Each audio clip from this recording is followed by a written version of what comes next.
এর মাধ্যমে এই দেশে প্রমাণ হচ্ছে যে লেভেল ফিল্ড এখনো তৈরি হয় নাই।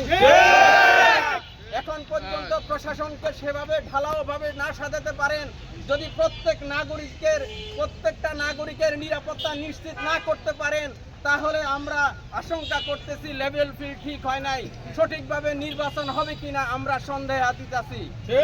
আমরা সরকারকে উদাত্ত আহ্বান জানাবো, অনতি বিলম্বে প্রত্যেকটা নাগরিকের যেন নিরাপত্তা নিশ্চিত করে 12ই ফেব্রুয়ারিতে যেন সকলের কাঙ্ক্ষিত সেই নির্বাচনকে সুন্দরভাবে সফল করার জন্য সকল ধরনের আয়োজন সম্পূর্ণ করার জন্য আমরা উদাত্ত আহ্বান জানাবো।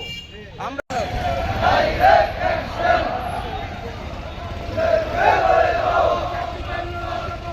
নেতারা বিধু তাও ভুল করবেন, আমরা মারামারি করব না, কিন্তু মারামারি করতে আসলে কাউকে ছেড়ে দেব না।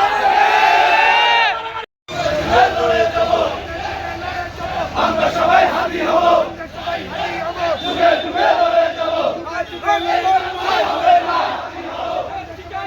এই বাংলায় হবে না। এক হাদি ভাই মেরে ফেললে এদেশে সবকিছু শান্ত হয়ে যাবে না। হাদি এই যুব সমাজের আইডল। আগামী দিন আপনারা প্রমাণ করবেন যে এক হাদি মৃত্যুবরণ করলে কি হবে। আমরা শত হাদি ভাই এই বাংলার জমিনে বেঁচে আছি। আমি একটা কথা বলতে চাই, কেউ যদি মনে করে বাংলাদেশে দিল্লির এজেন্ডা বাস্তবায়ন করবে, তা কশিন কালো হতে দেওয়া হবে না।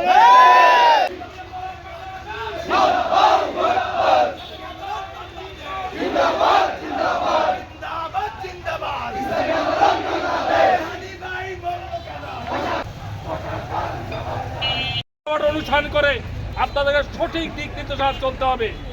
অনৈতিক অহেতুক বক্তব্য প্রদান করার ক্ষেত্রে আপনারা যথেষ্ট ধৈর্যের পরিচয় দিবেন। আপনাদের সবাইকে ধন্যবাদ।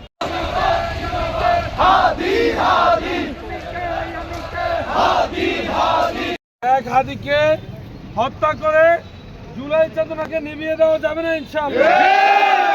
আমরা দলমত নির্বিশেষে দেশ মাতৃভূমির স্বাধীনতার জন্য এক একজন হাদি হিসাবে আবার নতুন করে আবিষ্কৃত হবে আমাদের সকলেরই প্রিয় আমাদের হাদি ভাই 24 জুলাই যোদ্ধার সম্মুখ যোদ্ধা ছিলেন।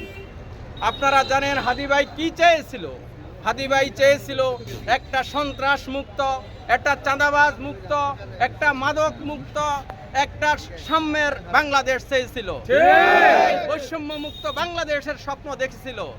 আজকে দেখেন, যখনই আমাদের নির্বাচনী তফসিল ঘোষণা হইল, তখনই কি হইল, সন্ত্রাসী বাহিনীরা নির্মমভাবে হাদি ভাইরে হত্যা করেছে। আমরা এই হত্যার তীব্র প্রতিবাদ জানাই, তীব্র নিন্দা জানাই। আমরা সরকারের